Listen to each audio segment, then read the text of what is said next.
안녕하세요. 승리한 상가족 여러분. 오늘은 히브리서 1장 7절에서 14절 말씀입니다. 히브리서의 세 번째 강자로 신분과 역할에 있어서 천사보다 뛰어난 예수님이란 제목의 말씀입니다. 승리하는 삶은 말씀 중심 예배 중심의 성경 전문 교사를 양성하기 위해서 만들어진 성경 공부 교재입니다. 2016년 10월 저희들은 히브리서 1장에서 8장까지의 말씀을 함께 나누고 있습니다. 승리하는 삶은 발행이신 박유일 목사님의 구속사로 조망한 성경 연속 강의 집 히브리서를 통해서 편집이 되어 있습니다. 저희들 히브리서 전체 구조를 보면서 하나님의 말씀을 우리에게 어떻게 전달하고 있고 그 안에서 어떤 교훈을 얻게 하는지, 이러한 방법으로 우리 또한 말씀에 대한 권면을 먼저 하고, 그리고 나서 말씀에 대한 가르침, 강론을 먼저 하고 그 이후에 권면이 이루어지는, 우리가 사도행전에서 봤던 것처럼 강론과 강조가 같이 있는 것이 이 신앙을 가르치는데, 신앙의 훈련에, 신앙을 이해시키는데, 바르게 깨닫게 하는데 굉장히 중요한 것입니다. 그래서 우리가 말씀을 배우고 가르치는 이 행위는 신앙생활의 가장 기초적인 것이며 반드시 이루어져야 되는 것입니다. 우리가 말씀을 가르치지 않고 어떤 교훈적인 내용만으로써 그들에게 어떤 행동의 변화를 요구한다면은 그것은 잘못될 가능성이 너무 많다는 것을 현대사회에서 우리가 계속적으로 확인하고 있어요. 이것을 우리가 히브리서를 통해서 다시 한번 바르게 어떻게 가르치는 게 좋은 것인지를 나누는 시간을 가져보도록 하겠습니다. 자, 오늘 말씀은 신분과 역할에 있어서 천사보다 뛰어난 예수님에 대해서 어제 말씀에서 연결이 되어서 있고 있습니다. 어제 우리가 나눴던 말씀에 부탁드렸던 것은 살펴보기 정답에 나와 있는 구약을 인용한 7가지 성경 구조를 한번 찾아보자고 말씀을 드렸었어요. 여러분들 살펴보기 정답에 이것이 있는데 사실 어제까지 살펴보기 정답이 안 올라갔죠. 오늘 올려드리도록 하겠습니다. 각자 좀 찾아보셨으면 좋을 건데, 오늘 이 부분을 통해서 우리가 예수님에 대해서 좀 바로 이해해야 될 부분이 있어요. 이 부분이 굉장히 중요한 부분인데, 그 부분을 오늘 우리가 좀 집중적으로 같이 나누고 이 부분에 대한 확실한 신앙적인 기초를 가진 상태에서 앞으로 히브리서 말씀을 통해서 예수 그리스도를 배워나가는 시간을 우리가 연결해서 가져보도록 하겠습니다. 오늘 본문 말씀은 7절에서 14절이에요.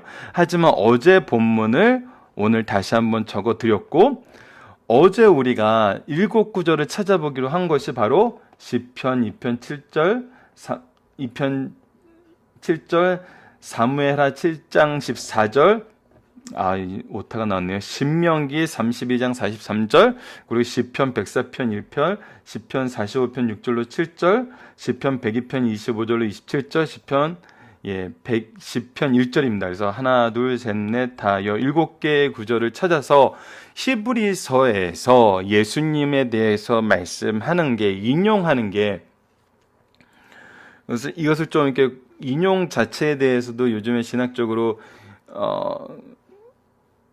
세 가지로 보고 있긴 해요. 그래서 그것을 좀 구분해서 볼 필요성도 우리가 있긴 하지만 그 부분은 좀 너무 깊게 들어가는 부분이라 우리가 같이 말씀을 나누는 데는 좀 어려움이 있는데, 세 가지를 간단하게 소개시켜드리면, 인용이 있죠. 코테이션이 있어요. 그리고 인유가 있어요. 그래서 얼루션이 있어요. 그리고 방향이 있어요. 에코가 있어요. 이 세 가지 용례가 성경에서 구약 성경이 신약으로 넘어올 때 보여주는 모습이에요. 이것의 의미의 차이를 우리가 이해해야지. 왜 이해해야 되냐면, 우리는 그냥 구약의 인용이에요 이렇게 얘기하고 있는데, 구약의 인용이라고 하는 거에 반론이 만만치 않아요, 학문적으로. 근데 이 세 가지 틀을 이해를 하고 이것이 성경 속에서 무엇을 드러내기 위해서 이렇게 왔는지를 보면은 하나님의 말씀이 신약에서 구약에서 신약으로 어떻게 이렇게 한 권으로 연결되어 있는지를 볼 수 있어요.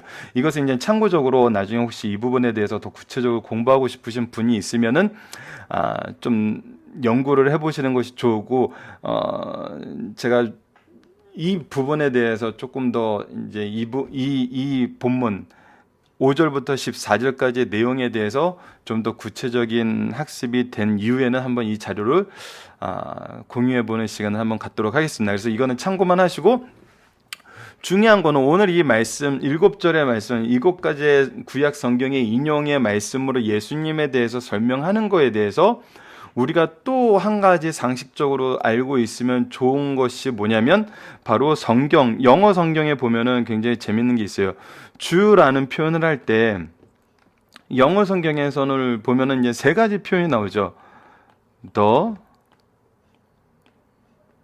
Lord, 그리고 The Lord, 그리고 그냥 Lord. 이 3가지의 차이가 있어요. 우선은 로드는 그냥 되게 다 이제 주님, 주라는 뜻이에요. 근데 이거는 이제 인간 주인을 얘기할 때 my lord 하면서 우리가 소문자로 표현을 하죠. 이 중세 시대 때 이 게임을 좀 즐겨보신 분들이면 그때 이렇게 어떤 이벤트 메시지가 나올 때 이 단어를 쓰는 경우를 종종 볼 수 있어요. 그리고 대문자만 로드라고 했을 때는 삼위일체 하나님에서의 예수님을 표현하는 모습으로 우리가 볼 수 있어요. 그리고 더 로드는 구약의 야훼에 대한 이름인데 이것을 지금 이 가장 핵심적인 게 바로 이 부분이거든요. 구약과 신약에서의 이 표현이 어떻게 연결되어 있는지. 그래서 우리가 창세기를 볼 때도 God, 여호와 하나님 했을 때 하나님은 창조의 하나님, The Lord, 야훼 할 때는 이것이 언약의 하나님으로 봤어요. 그래서 여호와라는 명칭에 있어서 하나님의 언약의 중심이 돼 있는 것이 우리가 상고했던 부분이고, 이것이 굉장히 재밌는 게 70인역, 오늘 70인역이 좀 나와야 되는 부분이 바로 이 부분이어서 이 부분을 아마 성경을 찾아보신 분들이 보면은 시편 2편 7절, 사무엘 하 7장 14절, 시편 104편 1절, 시편 45편 6절로 7절, 시편 102편 25절 27절, 시편 110편 1절은 거의 정확하게 이 언어들이 쓰여서 정말 이 말씀을 인용해서 하신 거구나. 죄송합니다. 페이지가 갑자기 넘어갔네요. 인용한 거구나라고 쉽게 이해할 수 있는데 이 신명기 32장 43절만 좀 이렇게 이해가 안 돼요. 이 부분은 70인역을 통해서 그 해석을 보시는 게 좀 이해가 되고, 이와 비슷한 용례로 쓰인 게 시편 96편 7절이에요. 그래서 이 두 말씀을 보면 이제 어느 부분에서 하나님 이것이 인용된 부분인지를 우리가 발견할 수 있어요. 근데 더 연결해서 보면은 왜 이 얘기를 들었냐면 이 더 로드가 이제 히브리어로 쓰였을 때 야훼라는 단어잖아요. 이 야훼라는 단어가 이제 헬라어로 번역되었을 때, 그러니까 알렉산더 대왕에 의해서 알렉산드리아에서 구약 성경에 이제 헬라어로 번역이 되기 시작했는데, 이때 이 야훼라는 단어를 뭘로 쓰냐면 키리오스 쓰라는 단어로 써요.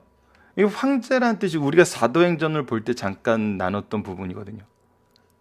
근데 이 단어를 키리오스라고 번역을 했는데 사도 바울이 예수님에 대해서 얘기할 때 이 야훼라는 단어를 쓴 키리오스를 종종 사용을 해요. 이 얘기는 뭐냐면, 여러분 사도행전을 잠깐 복습을 해볼게요. 사도 바울이 어떻게 복음을 전했죠? 그가 자기 규례로 세우는 곳이 뭐였죠? 그 지역에 가면 유대인 회당이 있으면 그 회당에 먼저 들어가서 규례대로 말씀을 읽고 그 본문을 통해서 예수님의 복음을 전했어요. 즉 사도 바울이야말로 우리가 이제 승리야상 리더분들이 목표로 삼고자 했던 거, 삼았으면 했던 부분이 바로 그거였죠. 성경 말씀을 통해서 예수님을 항상 설명할 수 있는 거예요. 그럴 수밖에 없어요. 왜? 하나님께서 예수님을 가르쳐주기 위해서 성경을 주셨기 때문에. 그래서 이 부분이 굉장히 많이 나타나는데, 그래서 구약에 나타난 예수 그리스도의 모습, 이 키리오스라는 단어에서 우리가 그 내용과 그 신학을 배울 수 있게 돼요.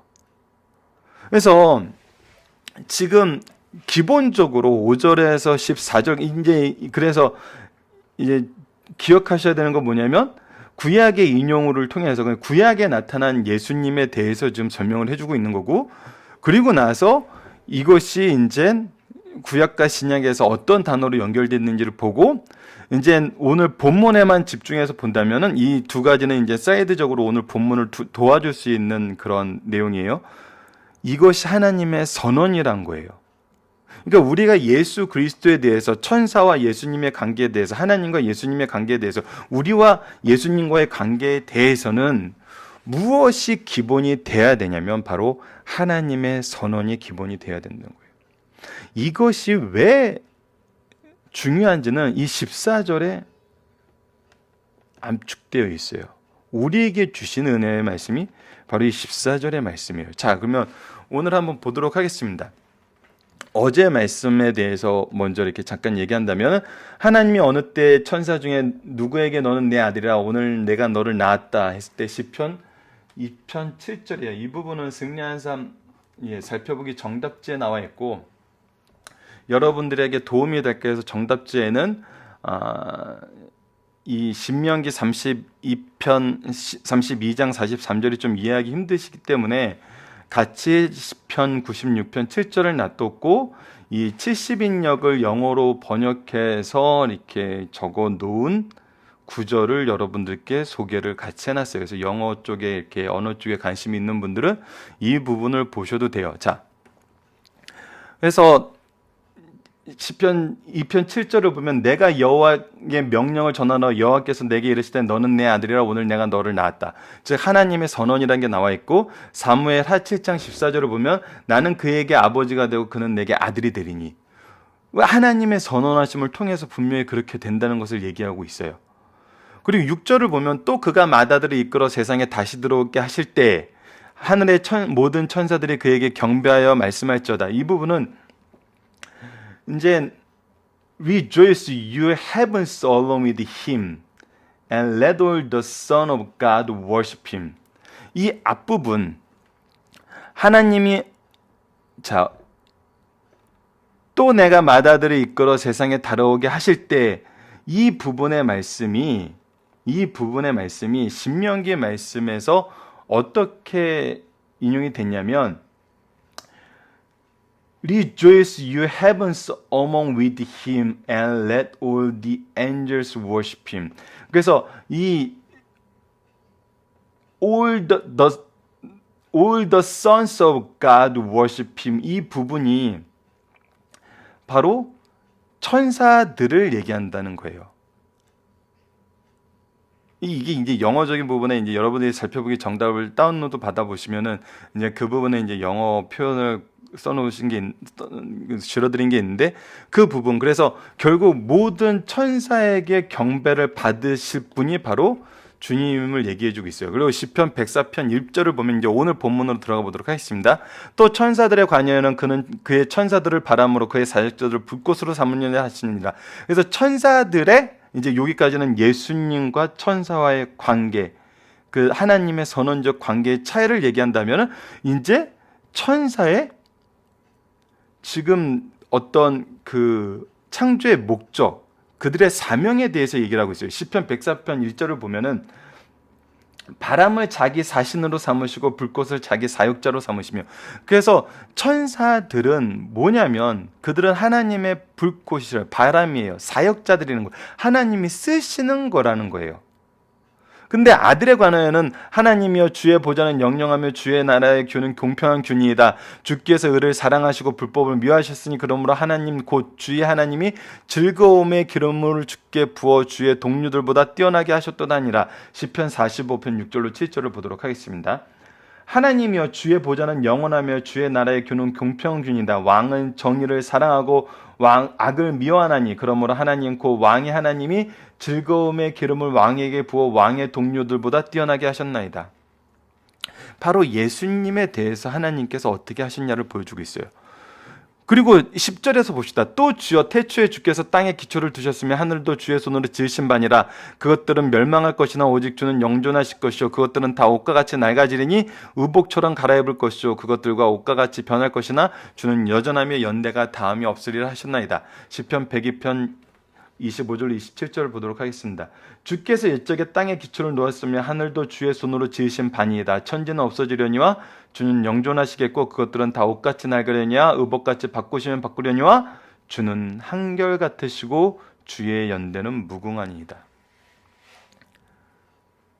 자, 이게 바로 누구에 대한 얘기라고요? 예수님에 대한 얘기라고요. 이것을 여러분들 성경 구절을 그냥 보면은 이해가 안 되는, 바로 그 이해의 키를 쥐고 있는 것이 바로 이 단어예요. 이 단어에 대한 연구와 해석이 좀 더 깊이 있게 들어가면 이 부분에 대해서 이해가 되고 구약 속에서 드러나고 있는 예수님에 대해서 우리가 발견할 수 있어요. 마지막 13절을 보면 어느 때 천사 중에 누구에게 내가 내 원수의 발등상이 되게 하기까지 너는 내 우편에 앉아 있으라 하셨느니라. 시편 6절을 보면 여호와께서 내 주께 말씀하시기를 내가 내 원수들로 내 발판이 되게 하기까지 너는 내 우편에 앉아 있으라 하셨다. 바로 하나님께서, 예수님께서 죽으시고 부활하셔서 승천하셔서 하늘에 지금 계시는 모습이 구약에서도 이미 나타나고 있거든요. 어떻게 보면 우리에게 지금 13절이 가장 좀 쉽게 다가오는 말씀 중에 하나겠죠. 자,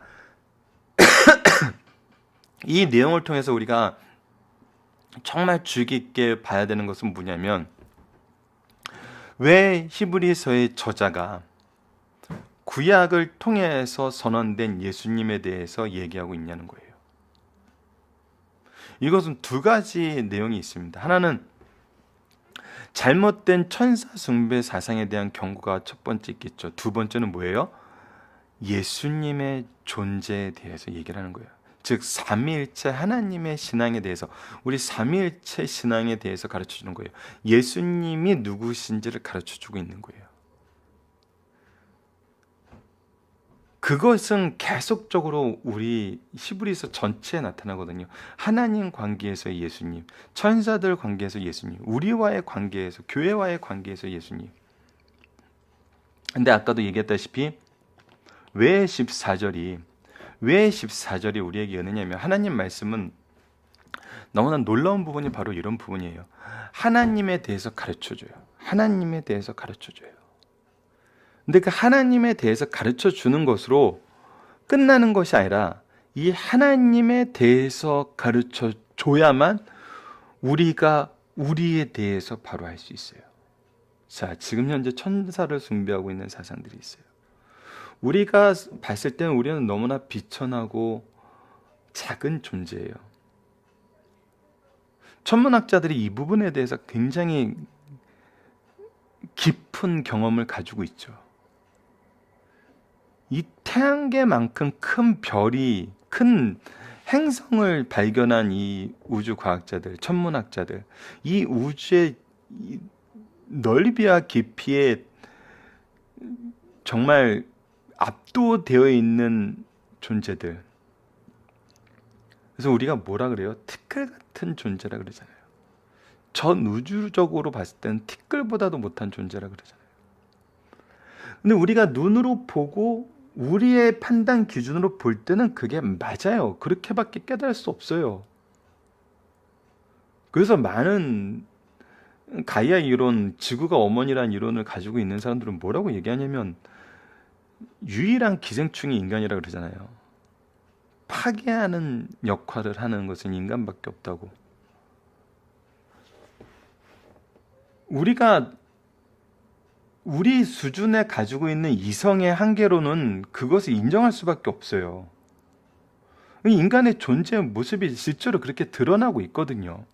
그런데 어제 말씀에서 나눴던 것처럼 모든 것의 존재 목적과 존재의 의미는 누구에 의해서 정해지냐면 창조주 하나님에 의해서 결정된다는 거예요. 창조 때 보시기 좋았더라는 그 말씀의 의미에는 하나님의 그 창조의 목적에 맞게 그때는 살았어요. 그때는 우리가 지금처럼 비루하고 비천한 존재로서 스스로를 자학하고 또 스스로의 죄를 고백하면서도 계속 이 죄를 반복하는 그런 존재가 아니었죠.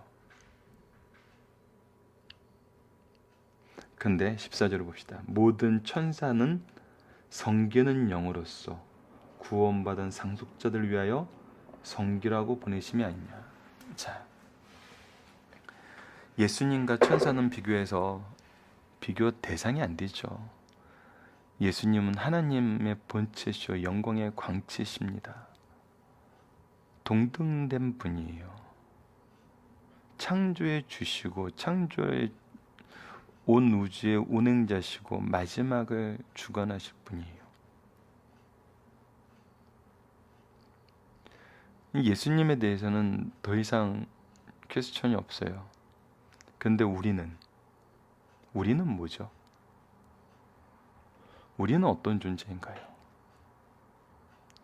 우리와 이 천사의 관계는 어떨까요? 자, 그것이 14절입니다. 모든 천사들은 섬기는 영으로서. 누구를 섬겨요? 천사들이? 하나님을 섬기죠. 하나님의 종들이죠. 근데 하나님이 이 천사들을 왜 만드셨어요? 구원받은 상속자들을 위하여 섬기라고 보내심이 아니라, 천사들은 그 종이지만, 하나님의 종이지만 그들이 맡겨진 일은 바로 구원받은 상속자인 우리를 섬기라고 보내셨다는 거예요. 여기에서 분명한 차이는 있어야 되죠. 우리가 천사를 부리는 사람은 아니에요. 천사를 부리는 분은 하나님이시죠. 그러나 이 천사들이 우리보다 높은 존재는 아니란 거예요. 우리를 섬기기 위해서 보내셨다는 거예요. 우리를 돕기 위해서 하나님이 보내셨다는 거예요. 자, 우리가 지난달에 살펴봤던 다니엘서 말씀을 봅시다. 천사는 하나님의 뜻을 우리에게 전하고 전할 수 있도록, 계승할 수 있도록 하나님의 조치로 인해서 우리에게 오는 존재들이에요. 그러니까 우리의 존재의 가치나 의미가 하나님의 질서 속에서 얼마나 존귀한 것인지를 우리가 발견하게 돼요. 그래서 성경에는 나와 있지 않지만 한 영혼이 천하보다 귀하다는 말이 성경적으로 봤을 땐 부인할 수 없는 이유가 그거예요. 왜냐면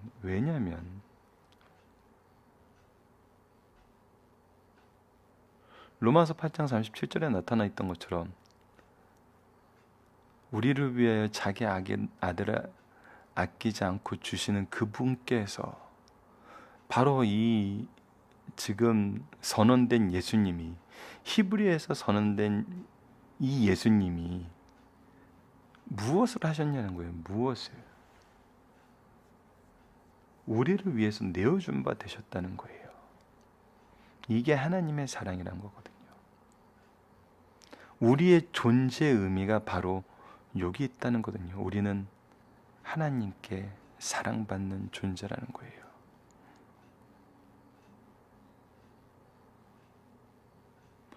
질서 속에서 발견하는 거예요. 우리의 모습은 누구의 질서냐면 하나님의 질서 속에서요. 그 결국 무엇이냐면 우리 자신에 대해서 우리는 어떻게 발견하냐면 바로 하나님의 말씀을 통해서 발견하는 거예요. 자, 그럼 여기서 한 걸음만 더 들어가 봅시다. 리더분들, 우리가 가르치는 제자, 우리와 함께 일하는 동역자, 그들의 존재의 의미에 대해서 무엇을 통해서 발견해야 되나요? 바로 말씀을 통해서 발견해야 되는 거거든요.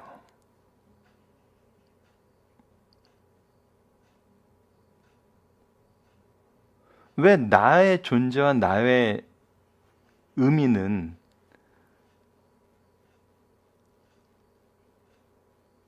말씀을 인용해서 한껏 높여놓고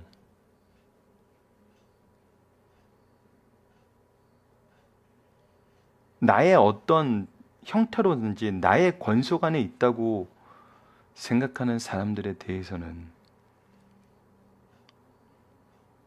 왜 말씀이 아닌 나의 기준으로 그 관계를 정의하고 그것으로 때로는 상처 입히고 때로는 이용만 하고 있죠. 그 때로는 내 의도대로 조율하려고 그러고, 말씀이 계승된다는 것은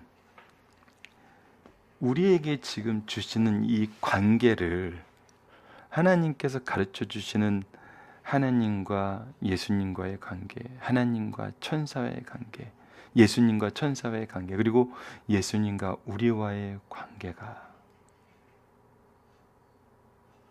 우리를 통해서 다른 사람에게 계승된다는 거거든요.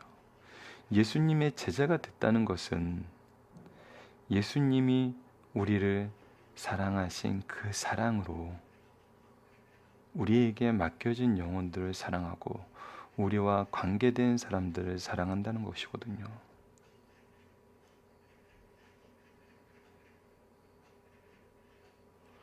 이것이 교회와 가정의 모습이거든요.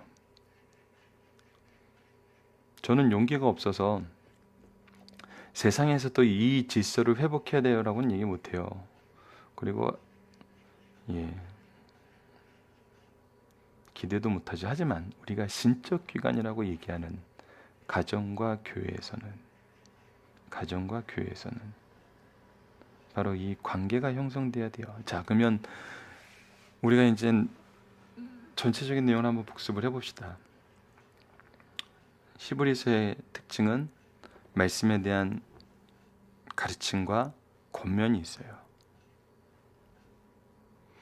이 말씀을 가르치고 이 말씀의 권면을 우리가 이 말씀을 통한 권면은 어떻게 해야 될까요? 이 권면이라는 말 속에 여러분들 분명히 신앙생활 하시면서 동일하게 느끼신 건 두 가지예요.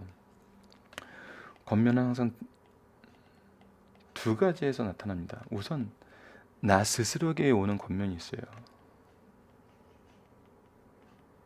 내 삶이 변해요. 하나님의 말씀이 내 삶을 변화시켜요. 그리고 두 번째는 타인을 향한 권면이 있어요.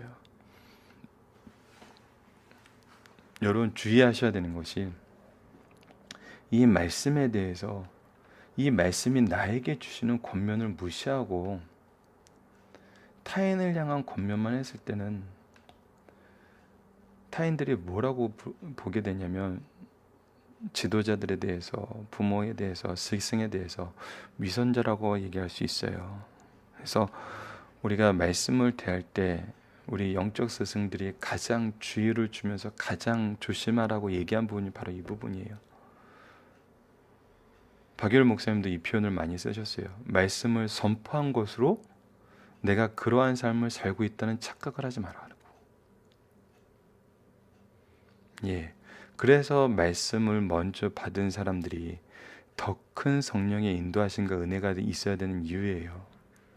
말씀을 선포하는 것으로 그 삶을 산 건 아니에요. 이 말씀대로 사는 삶을 살아야 삶을 사는 거예요. 근데 전하는 사람들이 이 함정에 가장 쉽게 노출돼요. 왜냐하면 지식의 풍요로움에 너무나 감격한 나머지 마치 이것을 알고 있는 것으로 내가 그 삶을 산다고 착각하는 경우가 많죠. 동영상 강좌를 만드는 저로서도 이 부분이 가장 두렵고 힘든 부분이에요. 때로는 매일매일 동영상 강좌를 해야 된다는 것이 이런 부분에 대해서 더 깊게 묵상하고 실천하지 못하도록 만들기도 하면서 때로는 핑계가 되기도 해요. 하지만 우리 오늘 승리의 삶을 같이 나눈 리더분들 또 많은 평신도분들 이 강좌를 나누실 때는 반드시 기억하셔야 돼요. 내가 아는 것이, 내가 선포한 것이, 내가 가르쳤다는 것이 내가 이 삶을 살고 있다는 것은 아니라는 거예요. 이 말씀을 나에 대한 권면으로도 받으셔야 되고 말씀과 나의 행동을 통해서 같이 권면하셔야 돼요. 그랬을 때 자녀들도 잘못 해석하지 않아요. 우리 엄마가, 우리 아빠가, 우리 선생님이, 우리 목사님이 정말 이 말씀대로 이렇게 변하셨구나, 이렇게 살고 계시는구나. 그것이 이제 현대사에서 얘기하는 멘토의 개념이거든요. 그래서 멘토의 개념은 사실 성경에서 시작된 걸로 많은 학자들이 얘기를 하고 있어요. 자, 본문 묵상하기를 보도록 하겠습니다. 이제 좀 간단하게 넘어가도록 하겠습니다. 하나님께서 천사에게 부여한 사명은 무엇입니까? 예, 하나님의 사역자로 하나님의 종이란 거예요. 하나님께서 예수님께 직분과 역할은 무엇입니까? 왕의 역할, 다스리는 역할을 주셨어요. 예수님은 어떤 분이셨습니까? 태초부터 함께 창조하신 분이에요. 영원히 변하지 않는 분이에요. 바로 하나님이세요. 그리고 천사들의 존재 목적은 무엇입니까? 예, 우리를 섬기라고 보낸 존재가 바로 천사라는 거예요. 그래서 우리는 정말 너무나 존귀한 존재들인 거예요. 우리가 우리의 어떤 행위로 결정되는 게 아니라는 거, 하나님이 그렇게 만드셨어요. 이 은혜를 우리가 알아야 돼요. 그 얘기는 나만 그렇게 만든 것이 아니라 나에게 맡겨진 영혼들도 그렇게 만들었다는 거예요. 내가 수고하는 그 공간에서도 그러한 존재들이 있다는 거예요. 하나님께서 맡기신 하나님의 구속의 능력을 나를 통해서 수혜받게 될 정말 존귀한 존재들이 있어요. 그것을 우리가 다니엘서에서 어떻게 확인했어요? 지혜로운 자로서 확인했잖아요. 우리는 이제 지혜로운 자예요. 하나님의 이 권능과 하나님의 우리를 존귀케 하시는 이 질서를 전하는 지혜자들이 되는 거거든요. 그래서 우리를 연단하셔서 정금같이 성결하게 하시는 하나님의 능력을 우리가 다니엘서에서 이미 확인했어요. 우리의 존재의 의미를 바로 깨닫는 그런 시간 되었으면 합니다. 자, 이제 하나씩 보고 마무리하도록 하겠습니다. 구약 계시를 주실 때 그 일부를 천사를 통해서 주셨다. 그러자 인간들은 천사들이 영적인 존재예요. 하나님의 말씀을 전한다는 이유로 섬김의 대상으로 보고 섬겼어요. 그러나 섬김의 대상 오직 예수님뿐이에요. 천사들은 예수님을 경배하기 위해서 창조된 피조물입니다. 그러므로 천사는 숭배의 대상이 아니오 오직 성삼위 하나님만이 우리의 참 섬김의 대상, 신앙의 대상임을 가르쳐 주시는 말씀입니다. 성삼위 하나님 위에 모든 존재는 스스로 영광과 존귀가 있을 수 없습니다. 하나님이 필요에 따라 쓰실 때 피조물 가운데 영광과 존귀가 있을 수 있어요. 그러나 예수님은 모든 만물의 창조주시죠. 영원한 분이시에요. 자, 여기서 이제 정확한 증거가 나타나는 거예요. 우리가 영광이라는 단어를 쓸 때 이 영광이라는 단어를 유일하게 소유하실 수 있는 분은 하나님뿐이세요. 우리가 생각하는 또 인간적인 영광, 막 이렇게 사람들한테 환호받고 이런 거 말고요, 여러분. 성경에서 말하는 이 영광. 그래서 우리가 하나님께 영광을 돌린다는 것은 우리가 하나님께 영광을 준다는 것이 아니라 하나님의 영광이 우리를 통해서 드러나게 된다는 거예요. 리플렉트라는 단어를 쓰죠. 거울에 반사되는 단. 근데 딱 보면은 그래서 천사도 영광스러운 존재가 될 수 없어요. 하나님의 일을 할 때 그에게 영광이 드러나는 거예요. 그거에 대한 증명이 바로 사탄이에요. 동일한 영적인 존재로 창조되었지만 하나님의 영광에 드러내는 존재가 아니었을 때 사탄인으로서의 존재가 생겨버린 거거든요. 근데 예수님은 어쩌는 거예요? 예수님은 스스로 존귀하시고 영광스러운 존재였다는 거예요. 그래서 예수님이 하나님인 것을 우리가 부인할 수가 없다는 거예요. 그 자체의 영광과 존귀가 있으시다는 거예요. 모든 것은 변할 것이나 오직 주님만 영원히 영광 받으실 분임을 가르쳐 주신다는 것입니다. 세 번째입니다. 하나님께서 어느 천사에게라도 축복하시거나 더욱 높아지라고 말씀하신 적이 있는가? 예수님께서 우리에게 형제라 부르기를 부끄러워하지 않으셨어요. 이는 천사를 붙들어 주려 함이 아니요 오직 아브라함의 자손을 붙들어 주려 하심이라고 얘기 나왔어요. 2장에서 우리가 배울 거예요. 천사는 사람들을 섬기기 위해 창조되어 존재하는 피조물이요 결코 사람들이 섬겨야 할 대상이 아님을 강하게 가르쳐 주시는 말씀입니다. 자, 마지막 정리 부분입니다. 모든 피조물들의 가치와 능력은 어디에 기인하는가? 이게 굉장히 중요한 거예요. 어떤 역할하고 어떤 능력을 가지고 있는 걸로 그들의 가치가 드러나는 게 아니에요. 사실은 하나님 위에 모든 존재들은 그 무엇이나 그 누구라도 스스로 영광과 존귀를 가질 수 없어요. 하나님께서 쓰실 때 하나님과의 관계 속에서 진정한 영광과 존귀가 있어요. 본문을 통해 주님의 존귀하심과 천사의 위치를 다음과 같이 정리할 수 있어요. 이 얘기는 뭐냐면 하나님이 이렇게 정하셨다는 거예요. 첫째, 천사들은 하나님께서 쓰시는 도구지만 예수님은 천사를 다스리는 분이라는 거예요. 둘째, 그리스도는 모든 피조물의 창조자이시며 보존자이시라는 거예요. 셋째, 주권자이신 하나님의 아들 예수를 믿으라는 거예요. 넷째, 천사는 사람을 섬기라고 보내신 하나님의 일꾼이라는 거예요. 자, 하나님께서 교통정리를 해주신 거예요. 자, 살펴보기 정답을 통해서 여러분 이 내용을 확인해 주시고 적용하기를 보도록 하겠습니다. 주님께서 영원한 왕이 되시며 천사가 우리를 위해 존재한다는 것은 우리의 삶에 어떤 의미가 있나요? 예, 우리의 존재 의미가 바뀌어요. 우리의 존재 의미가 바뀌어요. 이것은 우리에게 주는 약속은 무엇입니까? 이 약속이 우리에게 주는 것은 승리의 함성이에요. 우리가 어떤 존재로서 무엇을 하며 살게 될지를 하나님의 언약 안에서 찾게 해요. 그리고 나서 그 언약을 통해 주기로 하신 하나님의 능력과 영광을 우리가 받게 된다니까요. 그 우리에게 주신 능력은 무엇인가요? 여러분, 이 부분에 대해서는 여러 가지 다양한 해석이 나올 수 있어요. 왜? 달란트에 대한 해석도 있고 하나님께서 각자 맡겨진 사명의 역할이 다를 수도 있어요. 가장 큰 건 무엇일까요? 가장 핵심적인 것은 무엇일까요? 바로 예수님을 바로 아는 지혜라는 거예요. 이것이 우리에게 주시는 가장 큰 능력이라는 거예요. 그래서 우리는 계속 예수님을 알아갈 수밖에 없어요. 무엇을 통해? 성경을 통해. 무엇을 통해? 하나님의 역사하심을 통해. 무엇을 통해? 하나님의 언약의 성취를 통해. 무엇을 통해? 이 세상 마지막 날 주님의 오심을 통해. 무엇을 통해? 우리의 영원한 삶을 통해.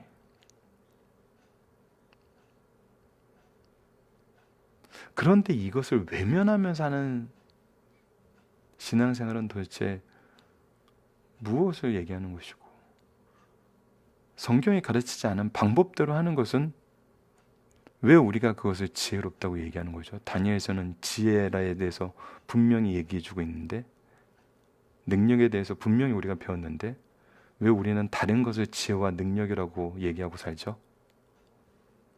예, 거기에 우리 각자가 이 말씀을 통해 받을 권면이 있다는 것입니다. 이 부분을 더욱더 깊이 있게 묵상하실 수 있는 승리의 산 가족 여러분들 되었으면 합니다. 말씀을 기초로 기도하기를 통해서 마치겠습니다. 하나님, 우리의 눈으로, 우리의 작은 힘으로 세상을 볼 때 우리는 연약하고 무가치한 존재처럼 비천해지지만 하나님의 세우신 질서 속에서, 우리 주님이 다스리는 영원한 왕권 속에서 우리는 주님이 목숨으로 사신 너무나 귀한 존재이고, 하나님의 종인 천사들의 섬김 속에서 하나님의 자녀로 사는 가장 사랑받는 존재임을 발견하게 됩니다. 이것이 예수님의 영원한 통치로 굳건하게 세워지고 그 안에서 승리하게 하시는 역사를 통해 거룩함과 영광의 삶에 동참하게 하심을 감사합니다. 우리에게 주어진 이 귀한 관계를 귀하게 여기며 바르게 계승할 수 있는 구속사의 능력 있는 일꾼들로 세워주소서. 예수님의 이름으로 기도드립니다. 아멘.